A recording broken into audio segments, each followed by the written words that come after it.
of course, spell it the same way as our, what we say, tuning, when you tune a guitar or something.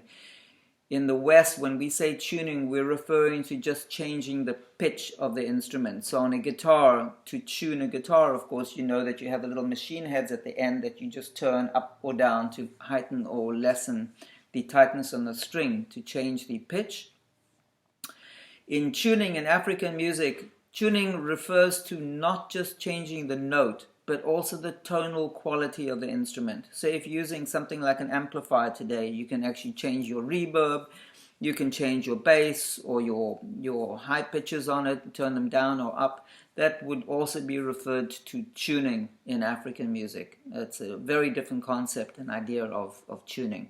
Tuning is related to the whole overtone sound of an instrument. Okay, talking about the Mande tribe. The Mande tribe, or the people from Mali that we spoke about, they have a very interesting hierarchy in their society, and it's very similar to the hierarchy of the caste system in India. It's in your notes, and I have a list of the 2 or 3 main different castes. In many cultures, musicians are not often respected that much.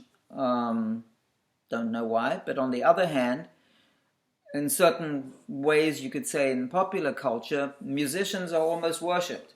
Well, at least famous musicians. Just regular musicians that are not famous or not well known, we often as a society look down on them because people often think, well, musicians don't really have a real job.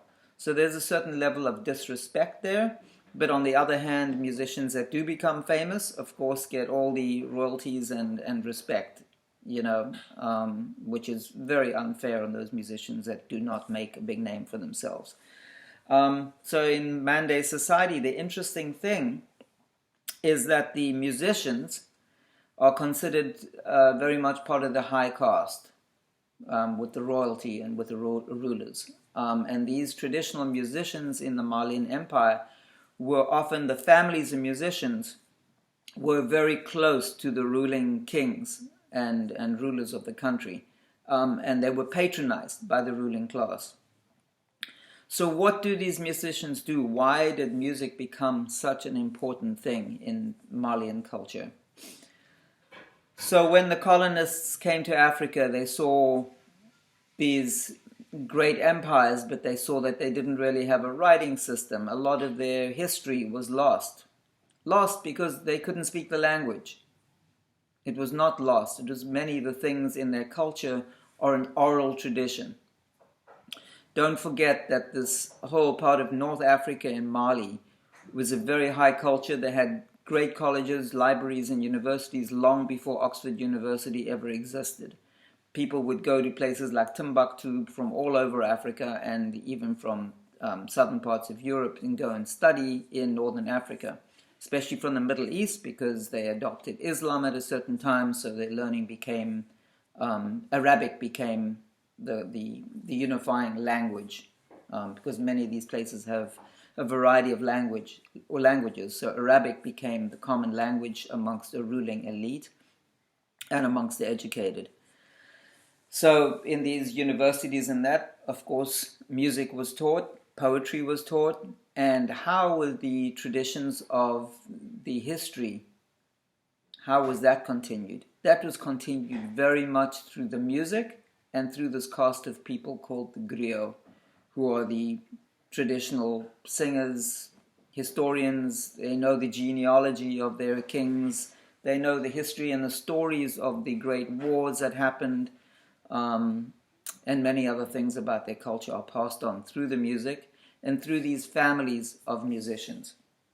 I recently heard in one of the interviews that actually for non-griot families to take up this music was quite difficult. To learn the kora, it was sort of frowned upon if you were not a griot. But now that some younger musicians are changing this, especially in places like France and England, where there are huge families or groups of people from these countries that have settled in the north, away from Africa. They are continuing these music traditions and promoting their music And very often these people are not coming from griot families. They are just coming maybe from, business people or politicians or whatever, but their music is being carried on outside of the framework of the griot communities. Unfortunately, women were not, although women were respected, it was very difficult for female to take up an instrument like the kora. It was sort of looked down upon. And that's changing again. I will be sending you a link to one of the women that you need to be watching the interview with her. So a lot of information that she gives there that I would like you to write a paper on. Under the basket at the bottom. Sorry.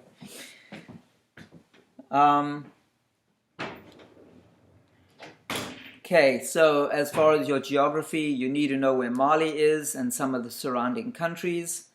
Guinea is one of the other countries close to Mali. Senegal is also a great country for amazing music is happening there. If you're interested to watch some of it, there's a lot of good stuff online.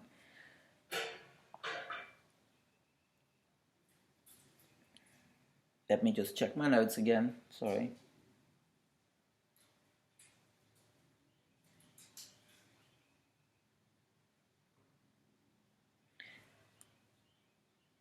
Okay, so the importance of the kora as a main instrument. So if you listen to American folk music, I can think of people like Pete Seeger, Bob Dylan, many of the great folk singers from this country or from any country for that matter.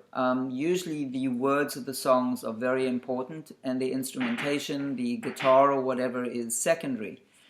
In this case with the Mande, when they are singing, traditionally the kora was just an accompaniment to the storyteller, of where often a man and a woman would do call and response to tell their stories. So the kora was often used just as a basic melody in the background to accompany the singing or the storytelling. Remember, these are storytellers. So I just want to point out that that's a very common thing in most folk music all around the world. Including American folk music. If you think, for me, the best example would be somebody like Bob Dylan. It's not like his guitar playing is virtuosic guitar playing like a classical guitarist. The guitar is simply an accompaniment to his storytelling. Whereas with the kora, especially recently, there's a whole style of playing that is very complex and is often used today as a solo instrument other than just as an accompaniment with the voice or the storytelling. So it's a beautiful instrument. It's a 21-string instrument. You have a diagram of it in your notes. You will be watching some YouTubes with it on, and you definitely need to know how to draw a kora. Please, in the test, do not draw me something that looks like a guitar. You need to know very clearly the fact that the kora does not have frets like a guitar. It is purely a harp. The structure of it is with this huge gourd, which is the main sound box of the instrument, and it has a top that is made out of leather and a huge big bridge which holds all these 21 strings. And besides the neck of the instrument, you will notice there are two little posts coming out of the gourd, of which the musician holds the instrument in his hands, freeing up his thumbs and his fingers to play. So that's important that you have that. Do not draw a banjo for me or a guitar-like instrument. The kora is a very unique instrument in its shape and design. Very often the gourd has got little studs in it with very beautiful design and decoration. And that is often, those studs are what's holding the skin over the gourd.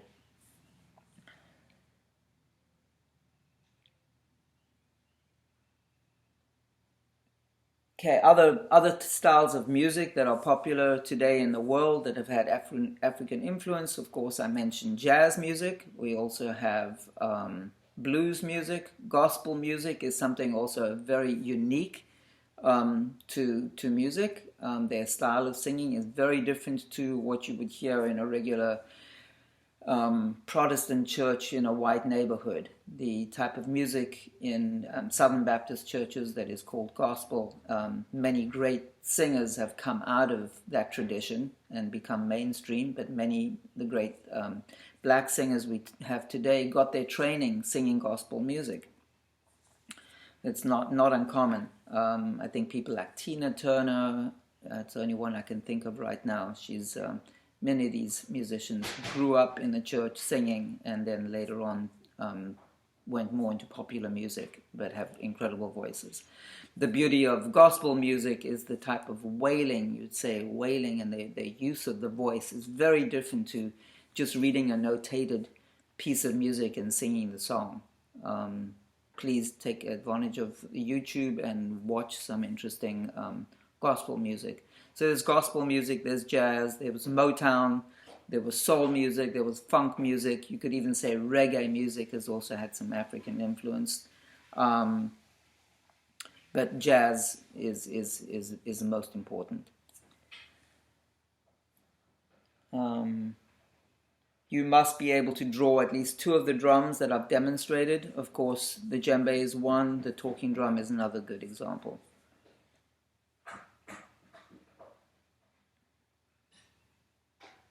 Okay, what is African music? As I said, for talking about Indonesian music, we said that it is the instruments there in Indonesian music were metallophones, and we see that music as a form of interlocking music. African drumming is polyrhythmic. Poly meaning many, and rhythms, because they don't just hang on to one beat. They will have a lot of these 3s over 4s and 6s over 8s and very complex rhythmic patterns. So it's called polyrhythm.